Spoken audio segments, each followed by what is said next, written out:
दोस्तों आज हम स्टार्ट करने वाले हैं दिशा मनोविज्ञान परीक्षा 2020। इसके जितने भी क्वेश्चन हैं उनका रिवीजन करेंगे। ये रीट लेवल 1 और लेवल 2 के लिए सभी के लिए इंपॉर्टेंट है। जितने भी पिछले क्वेश्चन हैं उन सभी का रिवीजन करेंगे फटाफट।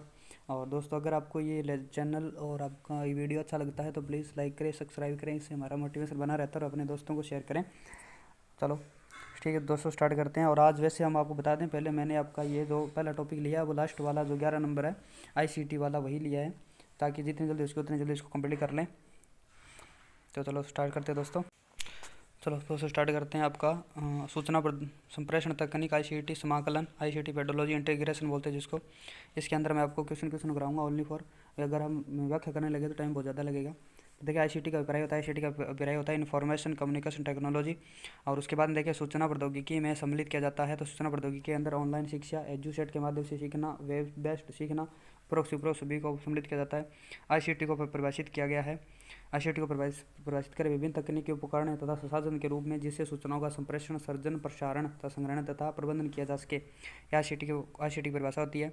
सूचना तथा संचार प्रौद्योगिकी क्या है? तो प्रभावशाली सूचना की प्रक्रिया ही सूचना संचार प्रौद्योगिकी है। ICT से अभिप्राय होता है, थर्ड नंबर ऑप्शन, सूचना संप्रेषण तकनीक होती है। सूचना संप्रेषण तकनीक से तात्पर्य होता है सूचना भेजने में इलेक्ट्रॉनिक युक्तियों का प्रयोग करना, सेकंड नंबर ऑप्शन। और सूचना एवं संचार प्रौद्योगिकी का कार्य क्या है? तो सूचनाओं का संग्रहण करना, सूचनाओं का संप्रेषण करना, सूचनाओं का प्रोसेसिंग करना, उपरोक्त सभी इसका आंसर रहेगा। सूचना का संप्रेषण तकनीक के मुख्य कार्य कौन से हैं? तो सूचनाओं का संग्रहण करना, सूचनाओं का संप्रेषण करना, स्थानांतरण तथा पुनरुत्पादन करना, उपरोक्त सभी आंसर रहेगा। शिक्षा में सूचना संप्रेषण तकनीक की आवश्यकता क्यों है? तो शैक्षिक आवश्यकताओं की मांग हेतु, प्रभावशाली अध्ययन अध्यापन हेतु, विद्यार्थियों को प्रेरणा देने हेतु, उपरोक्त सभी के लिए है। उसके देखिए दोस्तों ICT का उपयोग किया जाता है। तो ICT का उपयोग पद्धति विश्लेषण में किया जाता है। और सूचना संप्रेषण तकनीक के शिक्षा के क्षेत्र में कौन से मुख्य लक्ष्य है? तो देखिए शिक्षा और अनुसंधान जनित विषय सामग्री का अधिकाधिक संचार करना, वर्तमान पीढ़ी को साइबर शिक्षा एज में भली भांति प्रतिस्थापित करना, डिजिटल पुस्तकालय स्थापित करना, उपरोक्त सभी। 4 नंबर देखें। उसके बाद आगे देखें, सूचना संप्रेषण तकनीक ICT में सम्मिलित किया जाता है। तो इंटरनेट को सम्मिलित किया जाता है, शैक्षिक दूरदर्शन, ईमेल, उपरोक्त सभी को। और निम्न में से कौन सा सूचना संप्रेषण प्रौद्योगिकी का उदाहरण है? तो ये E-गवर्नेंस, E-बैंकिंग, ईमेल, ये सभी है। सूचना संप्रेषण तकनीक तथा शिक्षा एक राष्ट्रीय अभियान के संदर्भ में कौन सा कथन असत्य है? तो इसके अंदर पहला विषय वस्तु का उत्पादन, ये इसका असत्य रहेगा। सॉरी, ये सत्य नहीं है, असत्य नहीं, यानी कि ये इसका जो आपका अभियान है इसके तहत विषय वस्तु उत्पादन है। उसको देखिए आगे दोस्तों, शिक्षा में सूचना संप्रेषण तकनीक की आवश्यकता क्यों है? तो शिक्षा की मांग की पूर्ति हेतु, विद्यार्थियों की आवश्यकता अनुसार विषय वस्तु प्रस्तुत करने हेतु और अध्ययन अध्यापन को अधिक सरल बनाने हेतु, उपरोक्त सभी के लिए ICT की तकनीक की आवश्यकता है। उसके बाद देखिए आगे दोस्तों, आगे वाला है, शिक्षा में ICT के उपयोग के संदर्भ में कौन सा कथन गलत है? तो अध्यापक की आवश्यकता नहीं होती है। देखिए इसके अंदर गलत है। बड़ी संख्या में शिक्षार्थियों की शिक्षा में जोड़ना संभव होगा, इसकी विशेषता है। अध्यापक की भूमिका सहजकर्ता के रूप में होगी और शिक्षा ज़्यादा प्रभावी होगा।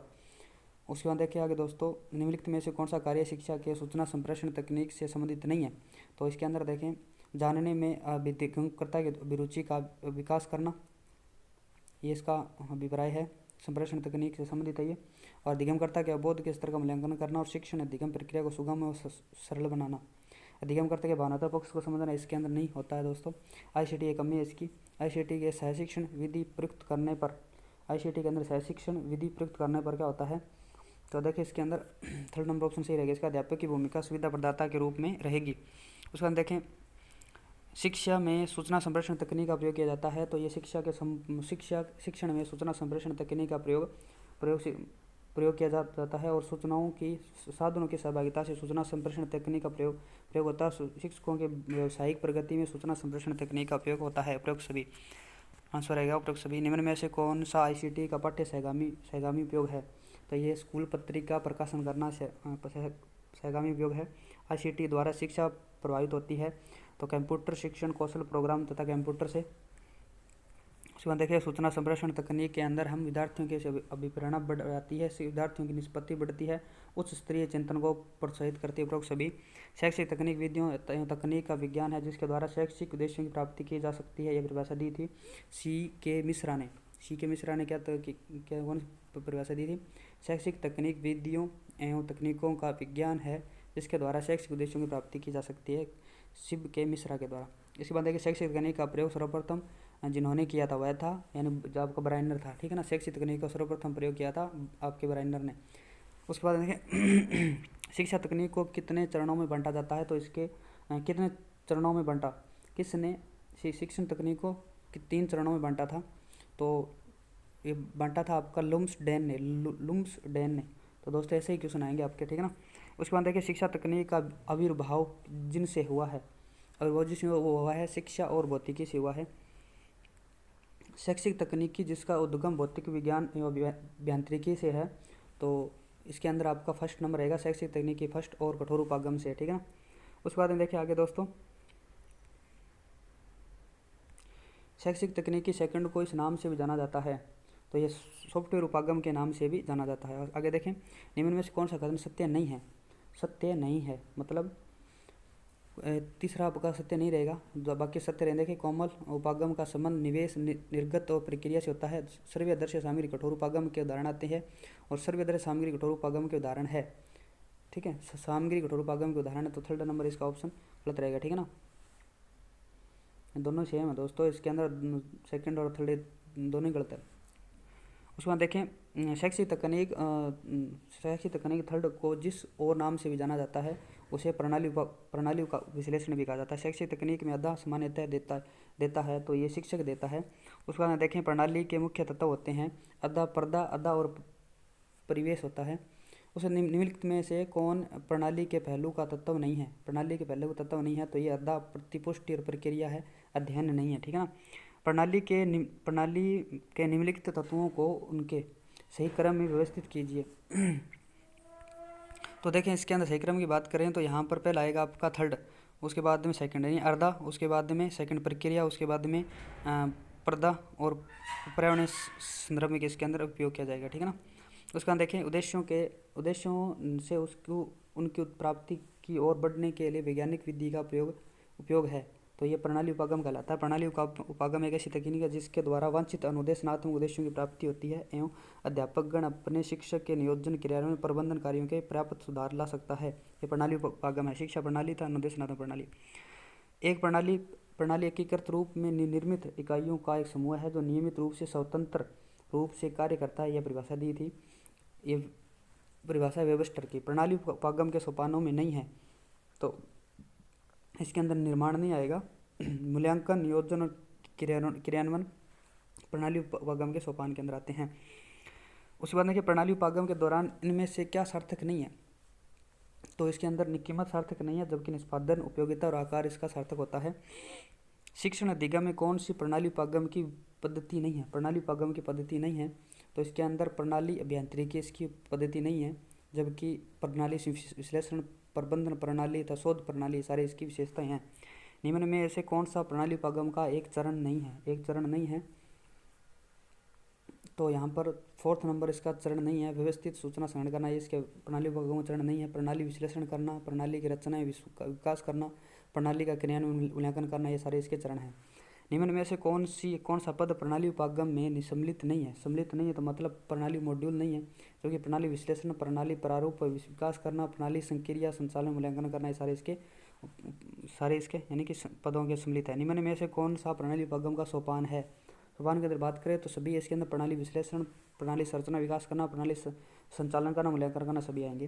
निम्न में से कौन सा अनुदेशनात्मक तंत्र के प्रणाली उपागम की एक विशेषता नहीं है, तो इसके अंदर देखिए परिकल्पना परीक्षण नहीं होता है, उद्देश्यों का निर्माण करना, विद्यार्थियों के प्रवेश व्यवहार का पूर्ण मूल्यांकन करना, अनुदेशनात्मक तंत्र का विकास करना, उपरोक्त सभी आएगा, ठीक है ना।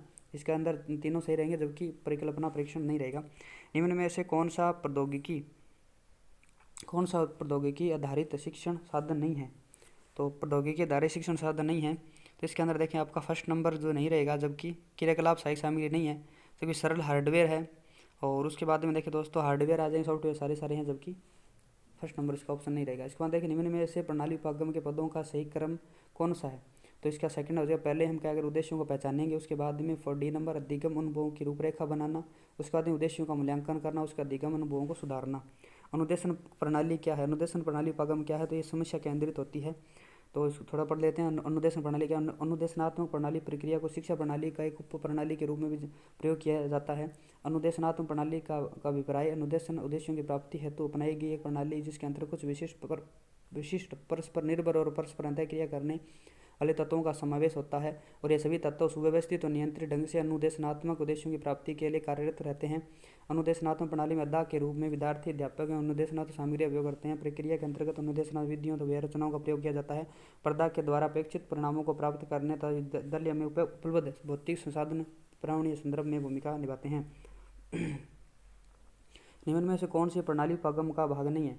तो इसके अंदर प्रणाली भाग नहीं है तो फोर्थ नंबर न तो हार्डवेयर नहीं सॉफ्टवेयर, क्योंकि हार्डवेयर है, सॉफ्टवेयर है, हार्डवेयर और सॉफ्टवेयर है, ये सारे हैं, जो कि नए हार्डवेयर नए सॉफ्टवेयर है, इसका गलत रहेगा, ठीक है ना। उसे निम्न में से कौन सा एक प्रणाली उपागम का पहलू नहीं है? पहलू नहीं है मतलब संरचना नहीं है, उद्देश्य है, प्रक्रिया और विषय वस्तु, ये सारी प्रणाली उपागम के पहलू होते हैं, तभी संरचना इसका पहलू नहीं होता है। कौन सी प्रणाली उपागम की रूपरेखा का भाग नहीं है? तो विद्यार्थियों का पूर्व व्यवहार पहचानना, उद्देश्य को विश्लेषण करना, उपयुक्त माध्यम का चयन करना, ये सारे होते हैं, जबकि उपचारात्मक निर्देशन की व्यवस्था करना प्रणाली उपागम का रूपरेखा नहीं है। कौन सा प्रणाली उपागम का पद नहीं है? तो इसके अंदर प्रणाली विश्लेषण रहेगा, प्रणाली प्रारूप में विकास करना रहेगा, प्रणाली का संचालन एवं मूल्यांकन रहेगा, प्रणाली का वर्गीकरण करना नहीं रहेगा। कौन प्रणाली की मूलभूत समदिष्ट नहीं है मतलब मशीन नहीं है, जबकि इनपुट प्रक्रिया आउटपुट है, मशीन नहीं है। कौन सा मृदुल उपागम का हिस्सा नहीं है? तो मृदुल उपागम में स्लाइड आते हैं, फिल्म पट्टी आती है, मानचित्र आता है, जो कि चलचित्र नहीं आते हैं। सॉफ्टवेयर उपागम तकनीक का एक प्रकार है जो मूर्त होता है। कौन सी सॉफ्टवेयर तकनीक की विशेषता नहीं है? तो इसके अंदर थर्ड नंबर नहीं रहेगी, यह कोमल तकनीक उपागम है, सही है ये। इसे अनुदेशन तकनीक भी कहते हैं, ये भी है। इसका मुख्य आधार मनोवैज्ञानिक होता है। सॉफ्टवेयर उपागम को शैक्षिक तकनीकी द्वितीय कहते हैं। आगे क्वेश्चन देखें, प्रक्रिया सामग्री सॉफ्टवेयर उपागम का उदाहरण है। सॉफ्टवेयर उपागम का उदाहरण की बात करें तो यहाँ पर अनुदेशन रहेगा। उसके बाद निम्न में से कौन सा समय सॉफ्टवेयर का है? तो इसके अंदर MS word, Photoshop, MS Excel, ये सारे सॉफ्टवेयर के हैं। सिस्टम सॉफ्टवेयर और एप्लीकेशन सॉफ्टवेयर आप सभी जानते होंगे। उसके बाद में देखें, निम्न में से कौन सा एप्लीकेशन सॉफ्टवेयर नहीं है? एप्लीकेशन सॉफ्टवेयर नहीं है तो ये आपका MS विंडोज़ नहीं है, जबकि वर्ड प्रोसेसिंग सॉफ्टवेयर है, वेब ब्राउजर है, स्प्रेडशीट सॉफ्टवेयर है, सारे होते हैं, जबकि MS विंडोज़ नहीं है। निम्नलिखित में से यूटिलिटी सॉफ्टवेयर कौन सा? यूटिलिटी सॉफ्टवेयर आपका लिंकर होता है। निम्न में से कौन सा सिस्टम सॉफ्टवेयर का उदाहरण नहीं है? सिस्टम सॉफ्टवेयर का उदाहरण आपका लाइनिक्स, ये MS वर्ड नहीं है, जबकि उबंतु है, आपका आ जाएगा लाइनिक्स है, और विंडोज़ 10 है, ठीक है ना, जबकि MS वर्ड नहीं है। निम्न में से कौन सा एप्लीकेशन सॉफ्टवेयर नहीं है? तो आपका ऑपरेटिंग सिस्टम नहीं है, वर्ड प्रोसेसर रहेगा, एंटीवायरस प्रोग्राम रहेंगे, रेल रिजर्वेशन सिस्टम रहेगा। इनमें से कौन सा सॉफ्टवेयर का एक उदाहरण नहीं है? सॉफ्टवेयर का उदाहरण MS आपका टच पैड नहीं है, एक आपका हार्डवेयर है, ठीक है ना, इनपुट डिवाइस है ये। MS वर्ड, पावर पॉइंट और MS एक्सेल भी है। लिनक्स तथा माइक्रोसॉफ्ट विंडोज़ निम्न में से किसके उदाहरण है? लिनक्स तथा माइक्रोसॉफ्ट सिस्टम सॉफ्टवेयर के हैं। निम्न में से कौन सा एक ऑपरेटिंग सिस्टम नहीं है? तो आपका फायरफॉक्स नहीं है, जबकि IBM iX है, लिनक्स है, यूनिक्स है, ये सारे हैं, फायरफॉक्स नहीं है।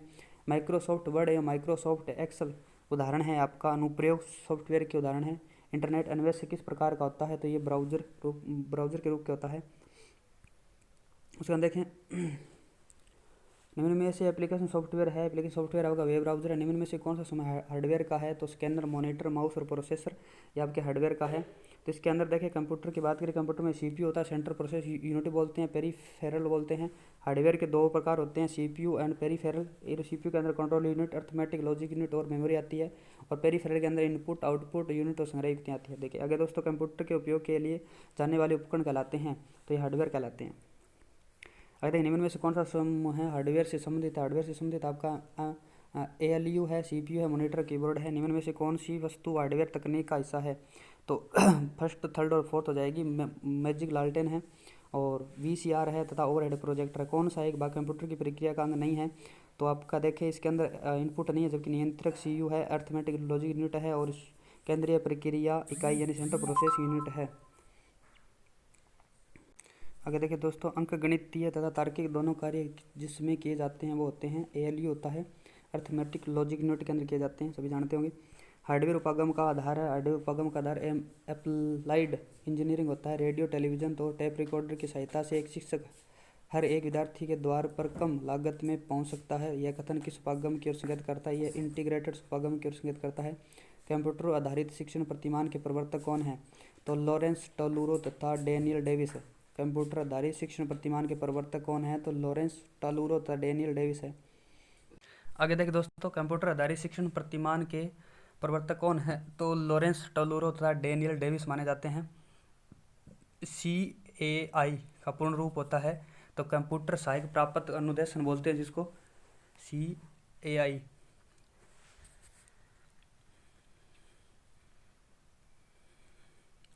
आगे देखिए दोस्तों, कंप्यूटर आधारित अनुदेशन व्यक्तिगत अनुदेशन है क्योंकि एक कंप्यूटर अधिगमकर्ता के प्रारंभिक व्यवहार के आधार पर अनुदेशन सामग्री का निर्णय लेता है। कंप्यूटर सहायक अनुदेशन का शिक्षण अधिगम प्रक्रिया में अनुप्रयोग निम्नलिखित में से किस उद्देश्य की प्रथम प्राप्ति है? तो ये संगठनात्मक उद्देश्यों को प्राप्त करना होता है। कंप्यूटर सहायक अनुदेशन का प्रयोग किया जाता है तो अनुसंधान के अंदर, अनुदेशन सामग्री के विकास में और शिक्षण विधि को प्रभावशाली जांचने में किया जाता है। उपरोक्त सभी के अंदर किया जाएगा। कंप्यूटर सहायक निर्देशन के सिद्धांत पर आधारित है तो क्रिया प्रसूत अधिगम के सिद्धांत पर आधारित है। कंप्यूटर सहायता अनुदेशन में कंप्यूटर का उपयोग होता है तो अनुदेशन सामग्री के कार्यक्रम को चलाने के लिए मशीन की तरह उपयोग किया जाता है। कंप्यूटर सह अनुदेशन के लिए किन विशेषकों की आवश्यकता होती है? तो इसके अंदर ऑप्शन देखें दोस्तों, 4th नंबर रहेगा अभिक्रमित लेखक यानी प्रोग्रामर, कंप्यूटर अभियंता की और प्रणाली उपागम की सभी की आवश्यकता होती है। ठीक है दोस्तों, आगे देखिए दोस्तों, आगे है CAL का क्या है? CAL का मतलब होता है कंप्यूटर की सहायता से अधिगम यानी कंप्यूटर एसिस्टेड लर्निंग। ठीक है ना, कंप्यूटर CAL का मतलब होता है। उसके बाद देखिए दोस्तों, जब कोई विद्यार्थी एक ऐसे कंप्यूटर के साथ अंतःक्रिया करता है जो स्वयं के अधिगम सामग्री से परिपूर्ण है, यह प्रक्रिया कहलाती है तो यह कंप्यूटर सहायक अधिगम कहलाती है। कंप्यूटर सहायक अधिगम निम्नलिखित में से किस प्रकार अधिगमकर्ता के लिए सहायक है? तो वह अपनी गति तथा आवश्यकता के अनुसार सीखता है, यह कठिन समस्याओं का समाधान करना सीखता है, यह नवीन ज्ञान आसानी से प्राप्त करता है। उपरोक्त सभी के अधिगमकर्ता के रूप में सहायक होता है। निम्न में से कौन सी कंप्यूटर सहायक अधिगम की विशेषता नहीं है? तो इसके अंदर देखें 4th नंबर नहीं है, जबकि 3 ऊपर वाली सारी है। कंप्यूटर यंत्र एक शिक्षार्थी के मध्य स्वदेशी अंतःक्रिया होती है, व्यक्तिगत शिक्षार्थी के लिए की सहायता के लिए है, वांछित अनुदेशनात्मक उद्देश्यों को स्वयं की योग्यता से प्राप्त करता है। ये तीनों सही है, जबकि श्रेष्ठ चिंतन व्यरचना का विकास होता है, ये हम नहीं कह सकते। उसका देखिए दोस्तों, ये आप पढ़ लेते हैं। CAL क्या है? CAL की विशेषता क्या है? जिसमें एक साथ हजारों छात्र लाभान्वित हो सके, जबकि अन्य विकल्पों में संख्या बहुत अधिक नहीं होती है। विद्यार्थी को उनकी गति से चलने पर अवसर प्रदान करता है, छात्र द्वारा धोखा दिए जाने की संभावना नहीं होती है। एक समय में केवल एक उत्तर संभव होता है, आगे बढ़ने में पूरा फ्रेम का उत्तर देना होता है। ये आप सभी विशेषता जानते होंगे दोस्तों। आगे देखें दोस्तों, आगे है कंप्यूटर। हाँ, इस रूप में कंप्यूटर सहायक अधिगम अधिकाधिक प्रयोग होगी। किस रूप में कंप्यूटर अधिकाधिक प्रयोग होगी? तो देखिए दोस्तों, इसके अंदर आपकी व्यक्तिगत सीखने की गति के साथ अधिगम अनुभव प्रदान करना, इस रूप में सबसे ज़्यादा अधिक उपयोग होगी। कंप्यूटर सहायक अधिगम कंप्यूटर असिस्टेड लर्निंग की मुख्य सीमा है, तो इसकी भाषा क्षमता इसकी मुख्य सीमा रहेगी। उसके बाद देखिए कंप्यूटर सहायक अधिगम की विशेषता है तो कंप्यूटर विद्यार्थी अपनी गति से सीखते हैं। कंप्यूटर सहायता प्राप्त अधिगम का लाभ है तो विद्यार्थी अपनी गति के अनुसार सीखता है, ये इसका लाभ है। निम्नलिखित में से कंप्यूटर सहायक अनुदेशन में प्रयुक्त टेक्नोलॉजी नहीं है तो इसके अंदर हार्डवेयर टेक्नोलॉजी आएगी, सॉफ्टवेयर टेक्नोलॉजी आएगी, क्रॉसवेयर टेक्नोलॉजी आएगी, जबकि क्रिएटिव टेक्नोलॉजी नहीं आएगी। कंप्यूटर सहायक अनुदेशन के लिए जिस विशेषज्ञ की आवश्यकता होती है वह होता है कंप्यूटर अभियंता की आवश्यकता होती है। कंप्यूटर सहायक अनुदेशन की निम्नलिखित में से किस दशक में शुरुआत हुई थी? तो इसके अंदर आप देखेंगे तो 1960 के दशक में इसकी शुरुआत हुई थी। कंप्यूटर सहायक अनुदेशन के क्या उपयोग है? तो इसके अंदर देखें कि एक यह शिक्षक के छात्रों के मध्य महत्वपूर्ण सूचना की प्राप्ति का स्रोत होता है। अंतःक्रिया ट्यूटोरियल उपागम के माध्यम से छात्रों में की सफलता में शिक्षा दी जा सकती है। यह विद्यार्थी की प्रतिदिन की क्रियाओं के लिए आवश्यक है, जिसे समय सारणी बनाना, प्रमाण पत्र बनाना आदि उपयोग सभी काम किए जाएंगे। शिक्षा के क्षेत्रों में कंप्यूटर सहायक अनुदेशन का प्रयोग तो शिक्षण एवं अनुदेशन के रूप में कंप्यूटर सहायक अनुदेशन का शिक्षण अनुदेशन के लिए प्रयोग किया जाता है। गणित, विज्ञान, भाषाएं, व्यापार, प्रबंधन, वायुसेना तथा मेडिकल व्यवसाय आदि के लिए कंप्यूटर का सफलतापूर्वक प्रयोग किया जा चुका है। उसके बाद है ट्यूटोरियल संवाद के रूप में, व्यावसायिक निर्देशन के रूप में, ड्रिल एवं अभ्यास के रूप में। और मैकेंजी ने कहा है कंप्यूटर सहायक निर्देशन के निम्न लाभों का उल्लेख किया है। तकनीकी पृष्ठपोषण, हाथों हाथ अगर आप किसी को पृष्ठपोषण देना चाहते हैं, और अंतः सक्रिय रेखा चित्र बना सकते हैं, रेखा चित्र ये सुविधा देता है आदि इसके उपयोग होते हैं। आगे देखिए दोस्तों, कंप्यूटर सहायतित अनुदेशन व्यक्तिगत अनुदेशन है क्योंकि विद्यार्थी के विभिन्न प्रकार की प्रारंभिक व्यवहार होते हैं। अधिगमकर्ता विभिन्न प्रकार के अनुदेशन सामग्री के समान वस्तु विषय सीखते हैं। एक कंप्यूटर अधिगमकर्ता के प्रारंभिक व्यवहार के आधार पर निर्णय लेता है। उपरोक्त सभी इसके लाभ होते हैं। ठीक है ना। आगे देखिए दोस्तों, निम्न में से कौन सी कंप्यूटर सहायक अनुदेशन में निहित मूल मान्यताएं मान्यताएं हैं। तो इसके अंदर देखिए पहला है आपका बहुत से विद्यार्थियों को एक ही समय में अनुदेशन प्रदान करना, विद्यार्थियों तकनीकों के प्रयोग में विविधता लाना, विद्यार्थियों की कार्य क्षमता की ऑटोमेटिक रिकॉर्डिंग करना, ये सभी सारे काम हो जाएंगे। एक ऐसी अनुदेशन तकनीक या विधि जिसके अंतर्गत विद्यार्थी तथा कंप्यूटर संयंत्र जिसमें वांछित अनुदेशनात्मक सामग्री रहती है के बीच प्रयोजन पूर्ण अंतःक्रिया चलती रहती है उसे कहते हैं। तो ये कंप्यूटर सहायक अनुदेशन कहा जाता है।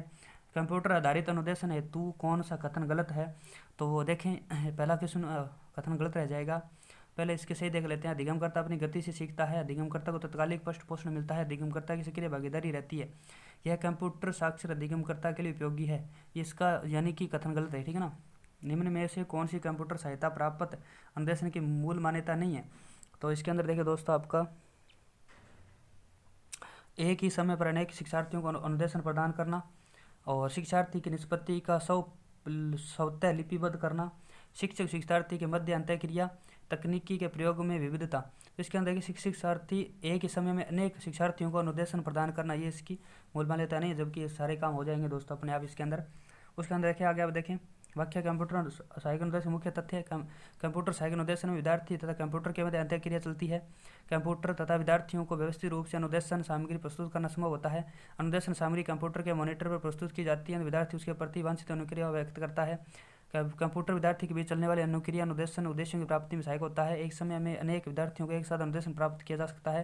विद्यार्थी निष्पत्ति को स्वतः ही रिकॉर्ड होता जाता है और अनेक विधियों के साथ छात्र अधिगम करते हैं। उसके बाद देखिए कौन सा कंप्यूटर सहायक अनुदेशन का प्रकार नहीं है, तो इसके अंदर देखिए रिकॉर्डिंग मशीन ये नहीं है इसका। सूचना कंप्यूटर सहायक अनुदेशन है। अनुरूपित प्रकार का अनुदेशन है। शैक्षिक गेम्स के रूप में अनुदेशन है।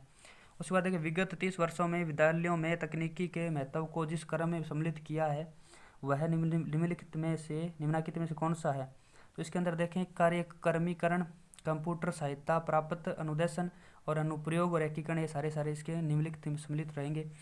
कंप्यूटर उपागम अनुदेशन में सम्मिलित नहीं है, तो ये आपका प्रिंटर नहीं रहेगा, इंटरनेट रहेगा, एक्सेल शीट पावर पॉइंट रहेगी, सीडी और डीवीडी रहेगी, जबकि प्रिंटर नहीं रहेगा अनुदेशन में शामिल।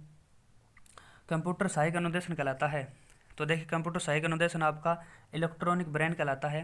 कंप्यूटर की विशेषता है तो इसके अंदर परिशुद्धता, बहुउपयोगिता, गति, उपयोग सभी रहेगी।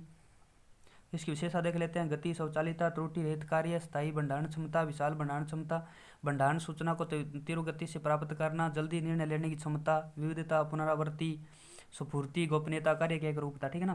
कंप्यूटर के मुख्य कार्य क्या है, कंप्यूटर के मुख्य कार्य प्रदत्त संकलन करना, प्रोसेसिंग करना और संचयन करना।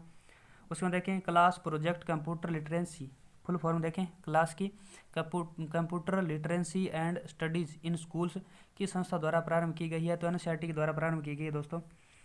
उसमें देखें उपग्रह आधारित सूचना तकनीकी के द्वारा अंतःक्रिया स्थापित करने में दो तरफा की जाने वाली प्रक्रिया कहलाती है, तो यह टेली कॉन्फ्रेंसिंग कहलाती है। निम्न कंप्यूटर के भाग है सिवाय एक के छोड़कर, स्कैनर को छोड़कर सभी कंप्यूटर के भाग है ये सीपीयू, कीबोर्ड, मॉनिटर।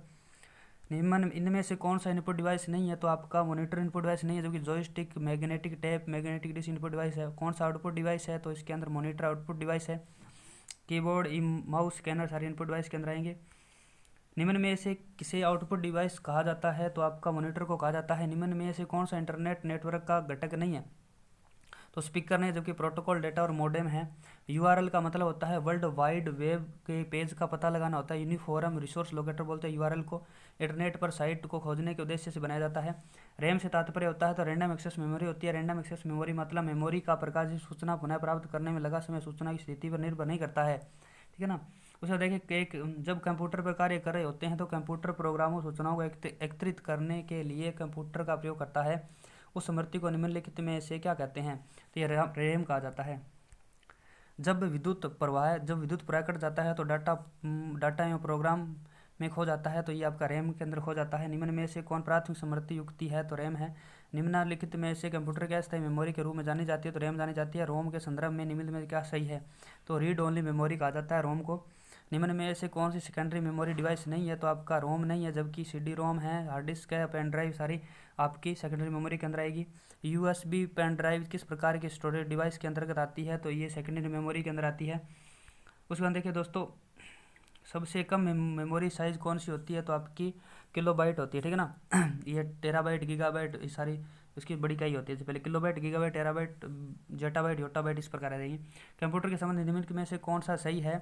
तो इसके अंदर एक MB के बराबर 1024 KB होता है। निम्नलिखित में से एक गीगाबाइट का सही समतुल्य है तो 2 की घात 10 MB होता है। आगे देखें दोस्तों, कंप्यूटर की किस इकाई में जटिल गणनाएं करने की क्षमता होती है? तो ये केंद्रीय प्रोसेसिंग यूनिट के अंदर होती है, CPU के अंदर। कंप्यूटर का मस्तिष्क कहलाता है, वो आपका CPU कहलाता है। उसके देखिए इंटरनेट क्या है? तो एक प्रोटोकॉल नेटवर्किंग है। इंटरनेट इंटरनेशनल नेटवर्किंग है, कंप्यूटर के नेटवर्क जो दुनिया में विभिन्न कंप्यूटरों को आपस में जोड़ता है। इंटरनेट का जन्मदाता विटन जी सर्फ को कहा जाता है। MIS का पूर्ण रूप होता है, MIS का पूर्ण रूप होता है तो दोस्तों इसका मतलब होता है मैनेजमेंट इंफॉर्मेशन सिस्टम होता है। उसके बाद में देखें दोस्तों, भारत द्वारा शिक्षा हेतु समर्पित उपग्रह कौन सा है? तो ये आपका एजुसेट है। यह गणितीय ज्ञान जो कंप्यूटर के लिए आधार है, तो वो आपका सांख्यिकीय द्विआधारी पद्धति या बाइनरी पद्धति है। फायरवॉल क्या है? तो एक ऑथेंटिलिटी लगाता है। फायरवॉल क्या करता है? एक ऑथेंटिलिटी लगाता है। फायरवॉल कंप्यूटर सिस्टम नेटवर्क का एक हिस्सा है जिसका निर्माण अनाधिकृत उपयोग को रोकने और अधिकृत संप्रेषण को अनुमति देने के लिए किया जाता है। यह एक उपकरण का सेट है जो इस तरह कॉन्फ़िगर किया जाता है कि अन्य सुरक्षा डोमेन के बीच कंप्यूटर यातायात को अनुज्ञा, अस्वीकार, एनक्रिप्ट, डिस्क्रिप्ट, प्रवेश अंदर या बाहर करता है और इसका आधार कई नियम एवं अन्य मानक। फायरवॉल को हार्डवेयर, सॉफ्टवेयर या दोनों के संयोजन से कार्यान्वित किया जाता है। खालिस्तान का प्रयोग नेटवर्क को बाह्य आक्रमण से बचाने में होता है, तो फायरवॉल का उपयोग किया जाता है। अगर देखें कंप्यूटर वायरस क्या है? तो सॉफ्टवेयर होता है। वायरस एक प्रकार का सॉफ्टवेयर होता है। कौन सा कथन सही है? तो इसके अंदर वायरस सॉफ्टवेयर का हिस्सा है, ये आपका सही है। कंप्यूटर के कीबोर्ड की संख्या होती है, तो इसके अंदर देखें कंप्यूटर की संरचना के निर्माण में श्रेय क्रॉस्ट फिगर लोथम सोल्स को जाता है। कीबोर्ड की कुंजियों का मुख्य US थ्रेडिल कीबोर्ड होता है। इसके 101 कीज मानी जाती है और कीबोर्ड में 104 कीज भी होती है, 4 भागों में बांटा जाता है। अल्फ़ाबेटिक की बोलते हैं जिसको 26 होती है। उसके बाद न्यूमेरिक की होती है 0 से 9 तक, और फंक्शन की होती है और विशिष्ट उद्देश्य वाली की होती है। कीबोर्ड की सबसे लंबी की होती है, उसको स्पेस बार कहा जाता है दोस्तों, सभी जानते हैं। WWW से तात्पर्य होता है वर्ल्ड वाइड वेब से मतलब होता है। WWW का DNS पद का तात्पर्य होता है डोमेन नेम सिस्टम से होता है। सैटेलाइट इंस्ट्रक्शनल टेलीविजन एक्सपेरिमेंट का कब शुरू हुआ था? 1 अगस्त 1975 को हुआ था। ईमेल का पूरा नाम होता है इलेक्ट्रॉनिक मेल होता है। ईमेल भेजने के लिए आपके पास होना चाहिए तो आपके मोडेम टेलीफोन लाइन होनी चाहिए, इंटरनेट कनेक्शन होना चाहिए, मेल प्राप्त करने वाले के ईमेल पता उपयोग सभी होने चाहिए। निम्न में से BCC का उपयोग किस रूप में किया जाता है? तो BCC का उपयोग ईमेल के रूप में किया जाता है। BCC फुल फॉर्म होती है ब्लाइंड कार्बन कॉपी होती है। भारत में इंटरनेट प्रारंभ हुई थी। भारत में इंटरनेट प्रारंभ हुई थी 15 अगस्त 1995 को हुई थी और पहली एक विदेशी कंपनी BSNL थी दोस्तों, ठीक है ना। प्रथम उच्च स्तरीय भाषा थी तो आपकी फोर्ट्रॉन थी उच्च स्तरीय भाषा प्रथम फोर्ट्रॉन। तो देखें कोबोल आपकी कॉमन बिजनेस ओरिएंटेड लैंग्वेज का संक्षिप्त रूप है। आंकड़ों की अधिकता की स्थिति में यह भाषा उपयुक्त की जाती है। बेसिक की बात करें, beggars all purpose symbolic instruction code है। कंप्यूटर में प्रयुक्त एक उच्च स्तरीय भाषा है जो सीखने में आसान होती है। फोर्ट्रॉन बात करें, वैज्ञानिक गणितीय उपयोग के लिए बनाई गई एक उच्च स्तरीय भाषा है। पास्कल की बात करें तो एक उच्च स्तरीय भाषा है जिसका नामकरण प्रसिद्ध गणितज्ञ ब्लेज पास्कल के नाम पर किया गया है। और जावा की बात करें, प्रोग्रामिंग भाषा है जिसका प्रयोग मुख्यतः इंटरनेट से संबंधित उपयोग के लिए किया जाता है। तो ध्यान रखना, कोबोल, बेसिक, फोर्ट्रॉन, पास्कल, जावा ये सारी उच्च स्तरीय भाषाएं हैं। बेसिक, कोबोल, फोर्ट्रॉन, पास्कल इत्यादि क्या है? तो ये आपकी प्रोग्रामिंग भाषाएं हैं। निम्न में से कौन सी भाषा कंप्यूटर की नहीं है? तो यहाँ पर लोगो नहीं है। कोबोल, जावा और कोसमो सारी इसकी भाषा को। लोगो एक प्रोग्रामिंग भाषा जो बच्चों को कंप्यूटर की शिक्षा देने के लिए उपयुक्त की जाती है। उसके बाद देखिए उपग्रह संप्रेषण के काम में किसकी आवश्यकता होती है? तो रडार की होती है। निम्न में से कौन सा कंप्यूटर का एक प्रकार नहीं है? तो आपके देखिए माइक्रो कंप्यूटर होता है, mini computer, main frame computer, लेकिन पॉली कंप्यूटर नहीं होता है। इसके अंदर देखिए कंप्यूटर के प्रकार की बात करें, micro computer IBAC, IBM, PS2 तथा एप्पल मैक होता है। मिनी कंप्यूटर की बात करें तो HP 9000, RISC 6000, AS 400, main frame computer CDEC, cyber IBM 4381, ICL 39 है। पर्सनल कंप्यूटर IBM है, कॉम्पैक है, लिनोवा है, HP है। सुपर कंप्यूटर की बात करें तो परम है, परम 10,000 है। करे फर्स्ट है, सेकंड है, NEC है, 500 है, ठीक है ना। ये सुपर सारे कंप्यूटर के प्रकार है। अगर देखिए दोस्तों, निम्न में से आकार में सबसे छोटा कंप्यूटर होता है तो आपका माइक्रो कंप्यूटर होता है। इंटरनेट प्रौद्योगिकी में HTML का से होता है तो हाइपर टेक्स्ट मार्कअप लैंग्वेज होता है। HTML की फुल फॉर्म। कंप्यूटर का ज्ञान उपयोगी होता है तो आपके श्रमिकों के लिए, अध्यापकों के लिए, यात्रियों के लिए, सभी के लिए। वाईफाई से तात्पर्य होता है वायरलेस फिडेलिटी होता है। वाईफाई का तात्पर्य वायरलेस फिडेलिटी। इसका प्रयोग बेतार तकनीक कंप्यूटर के दो उपकरणों के बीच संबंध स्थापित करने में किया जाता है। ऑप्टिकल संग्रहण डिवाइस होता है तो आपकी DVD होती है। ऑप्टिकल संग्रहण डिवाइस होती है, जिसे DVD फुल फॉर्म होती है, डिजिटल वीडियो डिस्क बोलते हैं दोस्तों। आगे देखेंगे दोस्तों, आगे है आपका डाटा का उदाहरण है। डाटा का उदाहरण है विद्यार्थियों के नाम, रोल नंबर, अकाउंट नंबर, उपरोक्त सभी। निम्न में से कौन सा कंप्यूटर नेटवर्क है?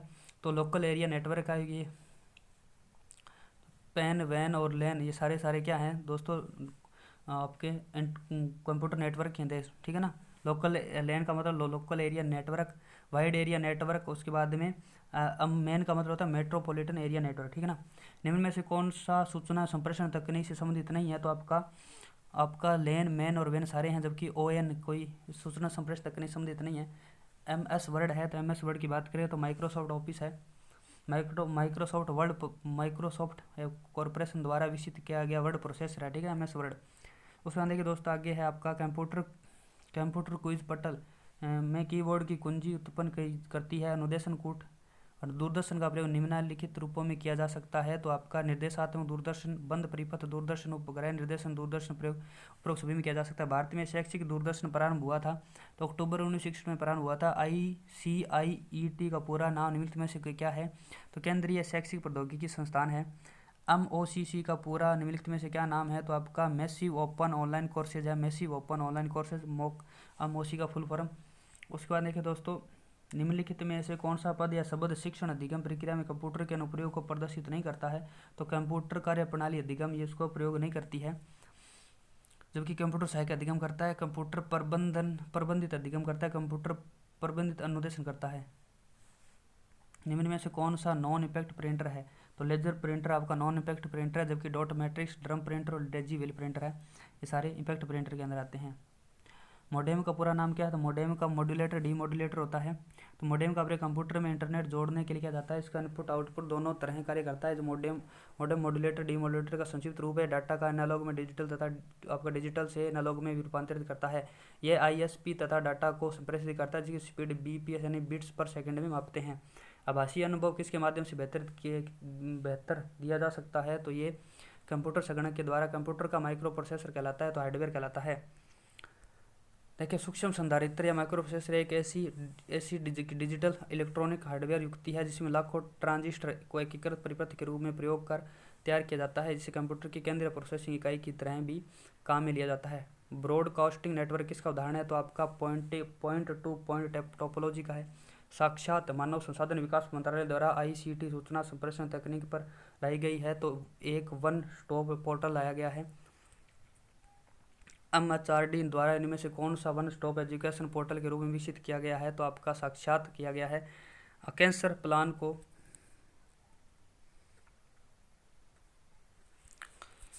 देखिए दोस्तों, 2 मिनट रुकने की बारी। हाँ तो चलो तो स्टार्ट करते हैं। आगे देखें, कैंसर प्लान को निम्न प्रकार से जाना जाता है तो आपका अनुदेशन की व्यक्तिगत प्रणाली के नाम में जाना जाता है। निम्नलिखित में से क्या एक टेलीविजन चैनल है जो कि मानव संसाधन विकास मंत्रालय भारत सरकार द्वारा शैक्षिक उद्देश्यों की पूर्ति के लिए शुभारंभ किया गया है? तो ये स्वयं प्रभा है, ये शुरू किया गया है। स्कूल को गोद लेने के लिए निम्न में से कौन सा ऑनलाइन पोर्टल सर्वाधिक उपयुक्त रहेगा? तो आपका ज्ञान संकल्प पोर्टल रहेगा। स्कूलों की स्थिति बेहतर बनाने हेतु राजस्थान सरकार द्वारा 15 अगस्त 2017 को ज्ञान संकल्प पोर्टल की शुरुआत की गई है। CCTV का पूरा नाम होता है क्लोज्ड सर्किट टेलीविजन होता है। NROER का मतलब होता है national repository of open education resources. एक कंप्यूटर प्रोग्राम जो एक समय में प्रोग्राम निर्देशों को मशीनी भाषा में अनुवाद करता है कहलाता है तो कंपाइलर कहलाता है। कंपाइलर एक सिस्टम सॉफ्टवेयर है जिसका उपयोग उच्च स्तरीय प्रोग्रामिंग भाषा की मशीनी भाषा में परिवर्तित करने के लिए किया जाता है। कंपाइलर पूरे प्रोग्राम को एक साथ कंपाइल करता है तथा विभिन्न त्रुटियों को उनके लाइन नंबर के साथ प्रदर्शित करता है। कंपाइलर द्वारा प्रोग्राम निष्पादन के समय प्रोग्राम का मेमोरी में होना जरूरी नहीं है। कौन अनुदेशन तकनीक से संबंधित नहीं है? तो आपका मॉरिसन नहीं है, जबकि ब्रूनर, ग्लेजर, आशुबेले सारे सभी मॉरिसन नहीं है। देखिए लास्ट आपका दोस्तों, सॉफ्टवेयर तकनीक मर्दूपागम के प्रतिपादक कौन है? तो BS स्किनर माने जाते हैं। सम्मिलित करना है सूची 1 को सूची 2 से। तो देखिए दोस्तों, पहले का आ जाएगा QSRP।